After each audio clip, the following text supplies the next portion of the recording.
سلام دوستان عزیز، به کانال من خوش اومدید. با آموزش این کلاه زیبا در خدمتتون هستم تا انتهای ویدیو همراه من باشید. اصطلاحات قلاب بافی به کار برده شده در این ویدیو. من از کانوای استفاده کردم که به ازای 100 گرم 400 متره و 100% هم آکریلیکه و به استفاده از یک کانوا می توانید رو ببافید. البته حدوداً 70 گرمش استفاده شد. همیشه بهترین کار اینه که کانوامون رو تبدیل به یه دونه توپ گرد بکنیم. برای این کار همونطور که در تصویر میبینید شروع میکنم به پیچوندن و اگه دقت کنید من دستم رو اینجا نگه میدارم، دو طرف رو با انگشتام گرفتم، چند دور میتابونم، میچرخونم توی دستم به صورت افقی و دوباره میتابونم و این کار انقدر انجام میدیم تا کارمون به اتمام برسه. همونطور که میبینید اینجا رو باعث میشه که راحت تر باشه. یه ظرف میام، یه کلیپس میزنم و کانوا رو توی اون قرار میدم که بعد از اینکه از سوراخ رد میکنیم و میکشیم کانوا توی ظرف راحت میقلطه و میبافیم. به اندازه دور سر شخص من از یه عروسک استفاده کردم. برای مثال شروع میکنم اندازه گیری کردن که چه مقدار نیاز داریم. برای دخترم من حدوداً 54 دونه سر انداختم. اول یه زنجیر قلاب میزنیم برای ابتدای شروع و شروع میکنیم به زنجیر زدن. Starts with chains. در ضمن برای این نخ من از قلاب 3.5 استفاده کردم. شما با توجه به نختون میتونید که از هر قلابی استفاده کنید، ولی پیشنهاد من اینه که نخهای ظریف رو معمولاً برای این نمونه کارها استفاده کنید. اندازه میزنم و اندازه مورد نیاز در حالتی که خیلی کشید نشده باشه کافیه و شروع میکنم به پیدا کردن سر زنجیر هامون. میچرخونم تا دقیقاً پیچ و تاب نداشته باشه و در اینجا یه بافت نامرئی میزنم.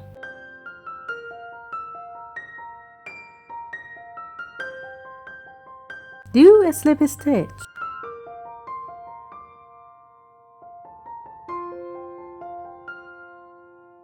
برای شروع ردیف اول 2 تا زنجیر میزنیم. Chain 2. در هر خانه یه پایه بلند میبافیم. Do double crochet in each stitches. پس ما تا انتهای ردیف اول باید پایه بلند رو ببافیم تا به انتهای مسیر برسیم. برای کسانی که پایه بلند رو بلد نیستن من چندین تا میبافم تا ببینن. اگر شما بلدید میتونید با 2 تا ضربه زدن به سمت راست فیلم این ویدیو رو اسکیپ کنید و به سمت جلو برید 20 ثانیه 20 ثانیه تا به انتهای ردیف اول برسید، یا از دیسکریپشن پایین انتخاب کنید که برید به ردیف دوم.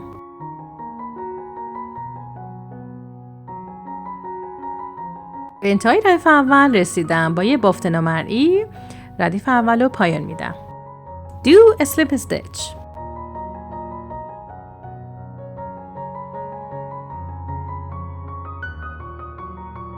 محض اطمینان بعد از اینکه ردیف اول تمام کردید سر فرد مورد نظر کنید و تیز کنید که کاملا اندازه باشه. کمی حالت کشزنی داره و مشکلی نیست و وقتی مطمئن شدید شروع کنید به ردیف دوم، وگرنه فرصت هست که بخواید کم و زیاد کنید. 2 تا زنجیره بزنید. Chain 2. از ردیف دوم به بعد برای بافت کش باف لازمه که از پایه بلند ردیف قبل استفاده کنیم. یه بار از جلو رد میکنیم و پایه بلند میزنیم و یه بار از خونه پشتی کمک میگیریم و پایه بلند میزنیم. همونطور که دیدید این از جلو بود و خونه بعدی رو از پشت میبریم و قلاب رد میکنیم و یه دونه پایه بلند میزنیم. For the second row we should do front post double crochet and the next one we do back post double crochet and we do it until the end of the row. برای کسانی که به تازگی با کانال من آشنا شدن، من ملودی هستم و در زمینه‌های مختلف هنری فعالیت دارم. چنانچه از این محتوا خوشتون میاد لطفاً کلید سابسکرایب یا مشترک شدن رو بزنید و زنگوله کنار اونا فعال کنید تا هر زمان ویدئوی جدیدی گذاشتم از آن مطلع بشید. If you are new to my channel, please don't forget to subscribe and please press the bell icon to receive notifications when I post more videos.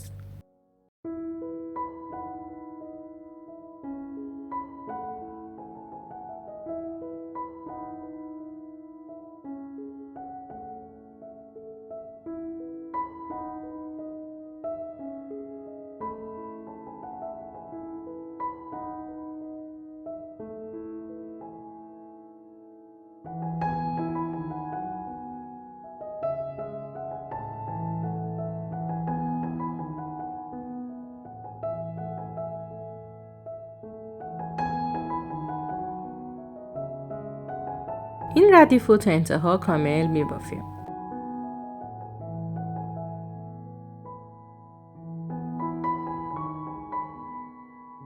بافت نامرئی میزنیم و ردیف رو میبندیم. Do a slip stitch.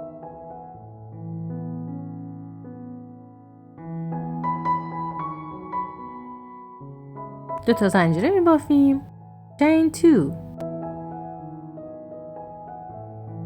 ردیف سوم هم همانند ردیف دوم از خونه پای بلند قبلی استفاده میکنیم و یه دونه پای بلند میبافیم و دونه پشتی هم استفاده میکنیم و پای بلند میبافیم و همینطور یکی از جلو و یکی از پشت شروع میکنیم به پای بلند بافتن تا بافت کشبافمون کم کم خوشگل و خوشگل تر بشه. The third row is the same as the second row.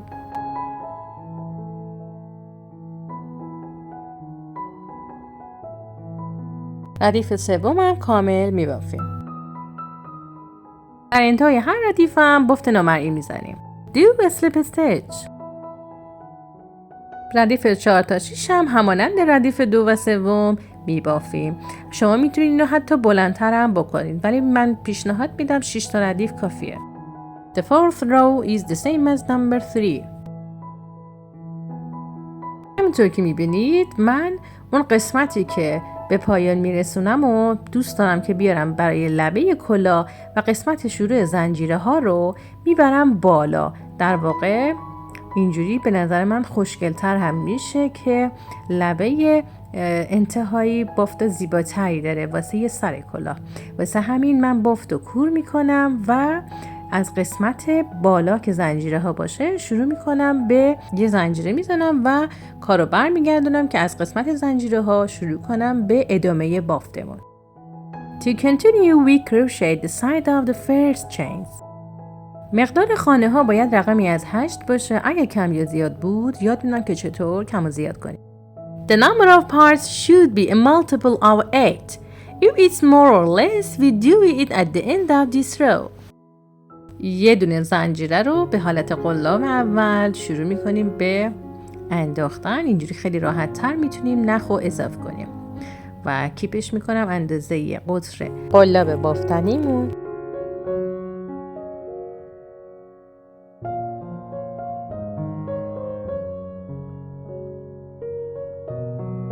برای شروع بافت ردیف گندمی بعد از اینکه نخ اضافه میکنیم 2 تا زنجیره میزنیم. For start this row we should do 2 chains.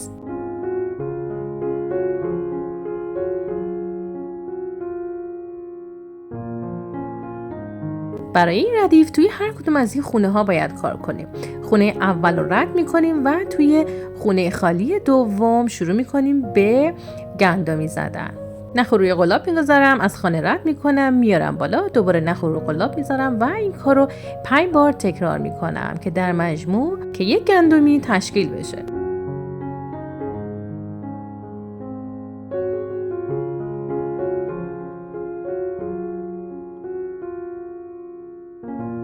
بعد از 5مین بار به آرامی نخو میگیرم، رد میکنم از کل تمام این زنجیره هایی که درست کردم و یه دونه زنجیره میزنم. برای شروع دوباره در همین خانه 5 بار این کار رو تکرار میکنیم. نخ روی قلاب میذاریم، از خانه رد میکنیم و نخ به سمت بالا میکشیم. 5 بار که کامل شد از تمام زنجیره های تشکیل شده رد میکنیم و یه دونه زنجیره میزنیم و کار رو میبندیم مانند کاری که قبلش کردیم. همونطور که میبینید رد میکنم و یه زنجیره میزنم. گندمی اول آماده شد. برای ادامه ما باید یه خانه رو رد بکنیم، نبافیم و خانه دومی رو ببافیم. همونطور که میبینید این خانه رد میشه و در خانه بعدی بافت صورت میگیره که در اینجا ما باید یه دونه پایه بلند ببافیم و اینو انجام بدیم تا 5 تا پایه بلند بافته بشه و دوباره میریم سراغ گندمی بعدیمون.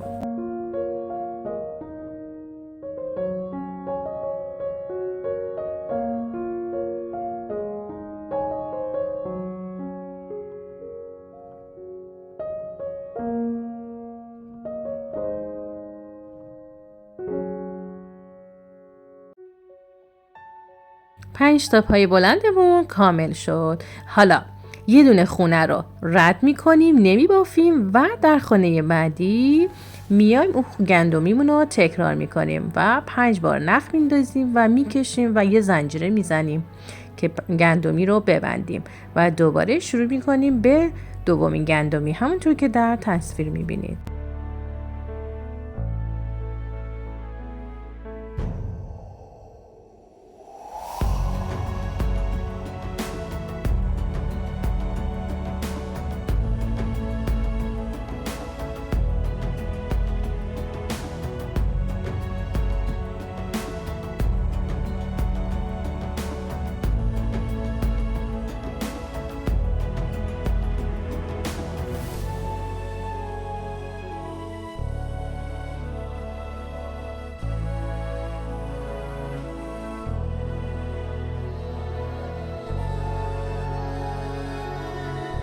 یه خانه رو رها میکنیم و در خانه بعدی یه پایه بلند میزنیم مانند قبلی ها و بعد از اینکه 5 تا شد گندمی بعدی رو میبافیم و تا انتهای مسیر همین رو میدیم تا ردیف اول کامل بشه.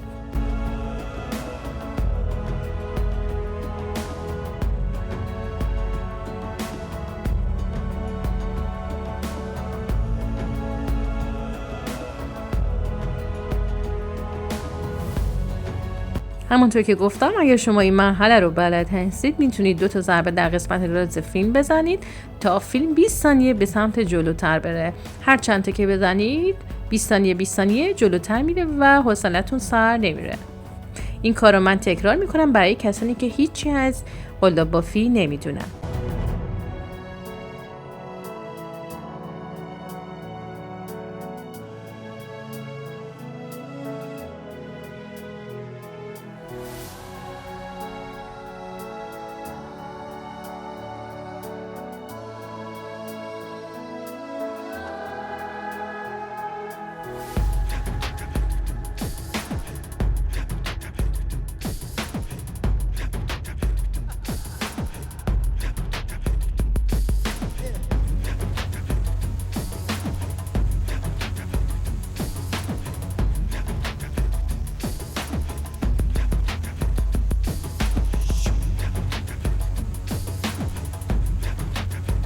در اینجا بیشتر از 5 خانه مانده، حدوداً 8 تا مونده.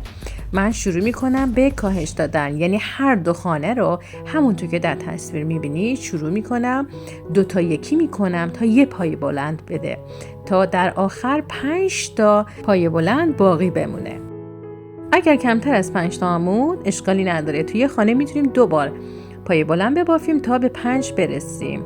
There are more than 5 stitches left here. I decrease so that 5 double crochet remain at the end.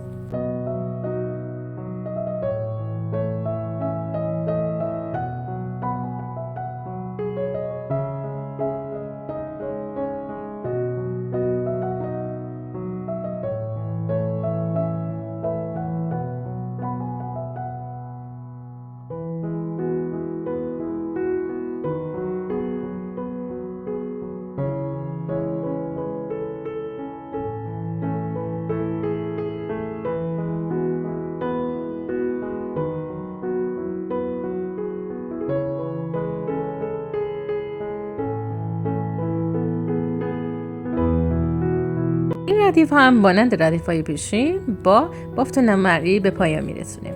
Do a slip stitch.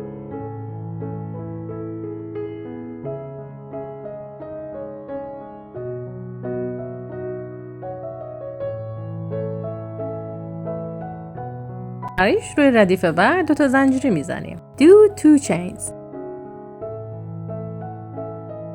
همونطور که میبینید از وسط 2 تا گندمی مسیریه که باید گندمیای بعدیمون رو ببافیم. این کلاه تا انتها ردیف رو حفظ میکنیم و شروع میکنیم 5 بار رد میکنیم نخو تا گندمیمون کامل بشه مانند ردیف قبل.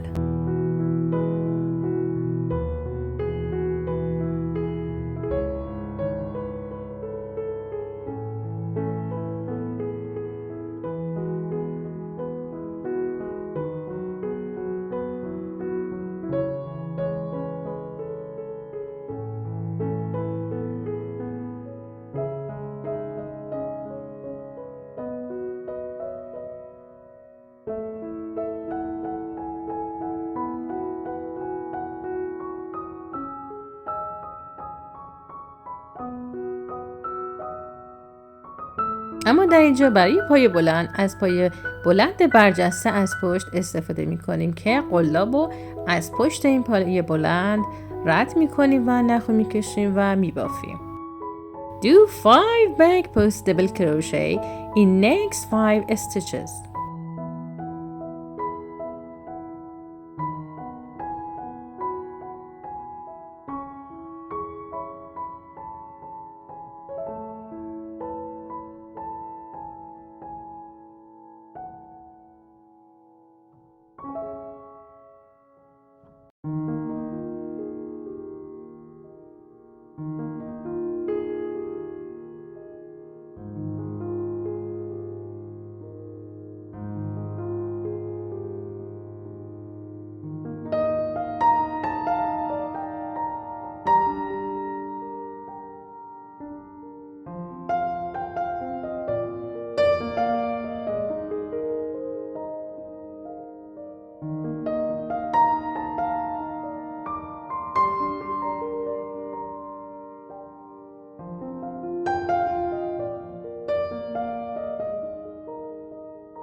یازده ردیف بافتم. از اینجا به بعد شروع میکنیم به کاهش دادن. 5 تا پایه بلندمون تبدیل میشه به 4، ردیف بعدی به 3، به 2 و به 1، همونطور که در تصویر خواهید دید. با من همراه باشید. I crochet 11 rows. After that we should decrease. گندمیمون که سر جای خودش باقیه. گندمی رو میبافیم تا ردیف حفظ بشه. ولی بعد از گندمی میگم که چه کار کنید. همونطور که میبینی شروع میکنیم به کاهش دادن. همونطور که توی ردیف اولم دیدید رد میکنم، نمیبافم و در خانه دوم وقتی نخو رد کردم همه رو یکی میکنم تا یه دونه زنجیره باقی میمونه و این 2 تا زنجیره رو با هم یکی میکنم. الان یه خانه کاهش دادم. بقیه خانه ها رو پایه بلند برجسته از پشت ساده میبافم بدون کاهش. After 2 popcorns we do decrease and then we do 3 back post double crochet in next stitches.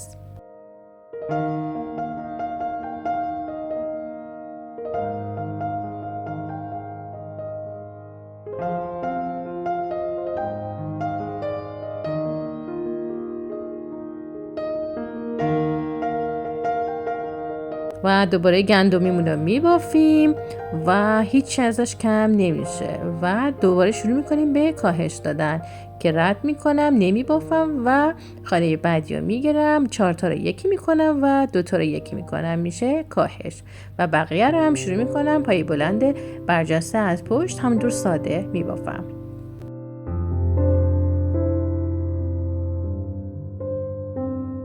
این ردیف رو به همین ترتیب کامل میبافیم.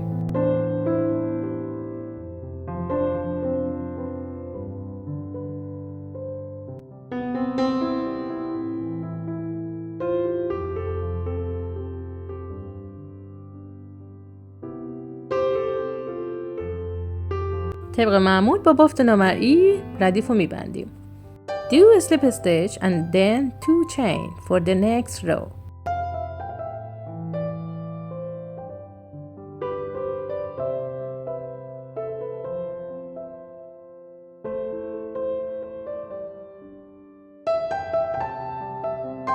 طبق ردیف وقتی که گندمی رو بافتیم شروع میکنیم به کاهش دادن که دوباره رد میکنیم و از خانه دوم هم رد میکنیم و 4 تا حلقه رو یکی میکنیم و 2 تا حلقه یکی میشه و در اینجا 2 تا خانه پای بلند برجسته از پشت میبافیم.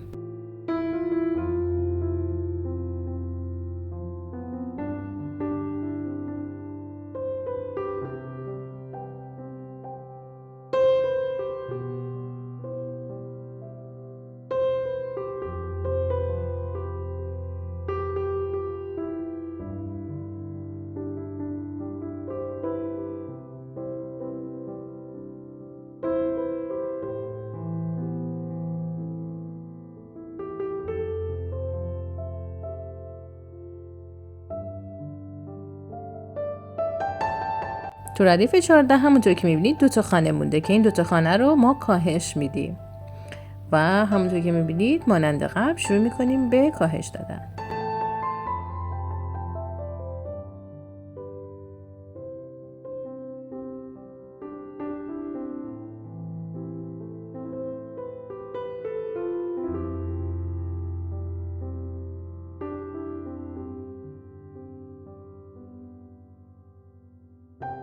برای این ردیف من ترجیح میدم که فقط 1 دونه گندمی یا به اصطلاح بافت ذرتی رو ببافم و همونطور که میبینید 5 بار رد میکنم و نخو میکشم و زنجیره میزنم و دوباره شروع میکنم خونه بعدی رو فقط 1 دونه ساده پای بلند برجسته از پشت میزنم، ولی کار رو 2 تا رو یکی نمی کنم. وای میسم و اینو متصل میکنم به گندمی بعدی. به نظر من این کار خیلی قشنگتر و شکیلتر میشه تا اینکه ببافمش. و گندمی رو بعد از اینکه 5 بار تکرار کردم با یه زنجیره به اتمام میرسونم. از حلقه های پای برجسته پشتم رد میکنم و میبندم. برای بعدی هم همینطور شروع میکنم پای بلند رو میزنم ولی نیمه و دوباره به گندمی بعدی تک وصلش میکنم.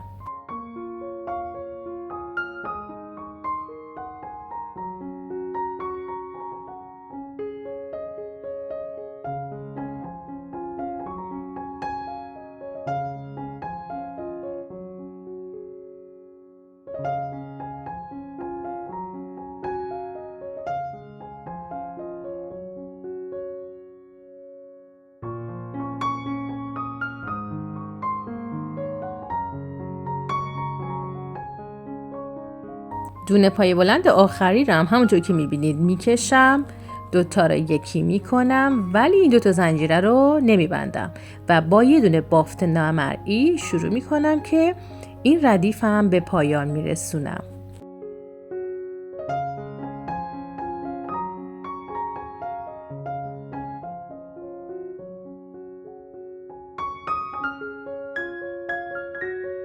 شما میتونید تو همین ردیف شروع کنید با کشیدن نخ و رد کردنش از تمام خانه ها کلاه رو جمع کنید.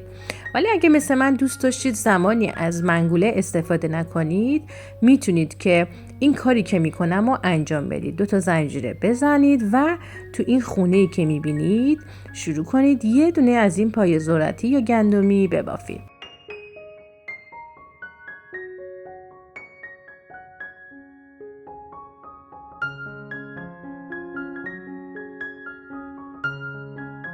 همونطور که دیدید یه دونه بافتم. خونه بعدی رو یه پای بلند نیمه میزنم، 2 تا خونه رو رد میکنم و بدون اینکه 2 تا رو بزنم وصلش میکنم به گندمی بعدی که در انتها ما حدوداً 6 تا گندمی خواهیم داشت.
شما میتونید در این ردیف با رد کردن نخ این ردیف رو ببندید و کلاه رو اتمام برسونید. ولی اگه این ردیف براتون سخت بود به نظرم که کافیه و ببندید. ولی من چون دوست داشتم کامل بافت بزنم و هیچ سوراخی باقی نمونه، شروع میکنم به زدن 3 تا گندمی که به هم دیگه پیوسته باشه. ممکنه کمی پیچیده باشه، پیشنهاد میکنم میتونید تو ردیف قبل تمومش کنید کارو.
همونطور که می‌بینید من تمام مسیرها رو بستم و گندمی بافتم.